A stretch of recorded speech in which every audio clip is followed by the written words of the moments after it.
there's new DNA information on the Paracas elongated skulls. That's a group of skulls, 300 of them, that were excavated in Peru in 1928. Now, you can see from the pictures that they're abnormal looking. There's 300 of these skulls that were found buried together, and they all have these abnormal heads.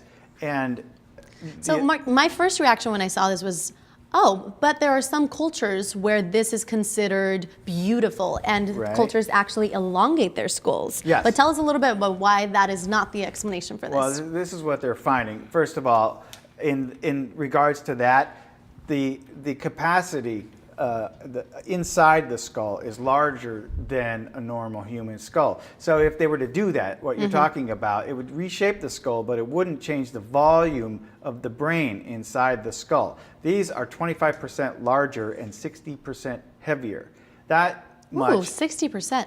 Yeah. That's a huge difference. And that alone is enough to make you go, wow, what's going on there? But the DNA evidence that came out, to put this in perspective, these skulls are 3,000 years old, and the pyramids of Egypt are around 4,000 years old. And what they came out with was this. The researcher, who is named Brian Forster, he hired a DNA geneticist to look into this, who said this: it had mitochondrial DNA with mutations unknown in any human, primate, or animal known so far.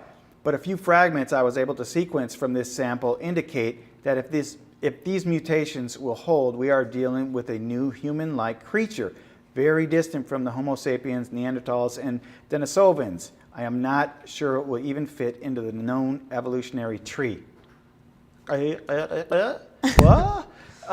So this is incomplete. It's not an entire. He's saying that the samples that he's gotten, there's this indication that yes, there's some human-like DNA that they cannot connect to previously known DNA, and of course a lot of people, skeptics, are going to criticize the actual test or the methods of the test or the which they should Sure, yes.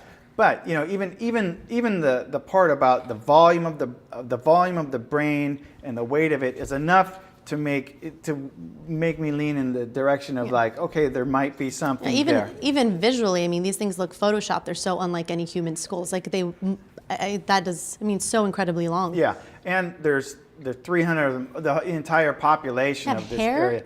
Yeah, this isn't compared with a normal human skull.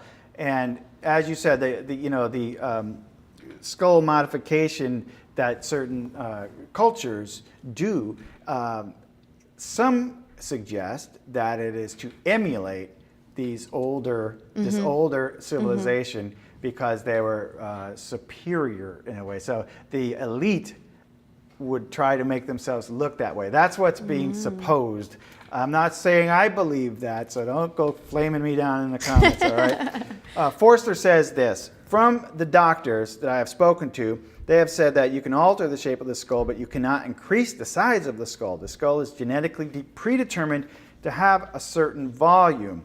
And he's saying, he needs more money to do a full genetic genome study, which would cost about $100,000. So he's trying to raise the money to do that, look for an angel investor. Until then, he says, I've had many different ideas, but I've been waiting for actual DNA analysis, and this has taken an incredible long time, mainly due to lack of funding. But he says his intent is simply to find the truth as to who these people were.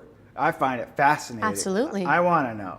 So I hope we find out more.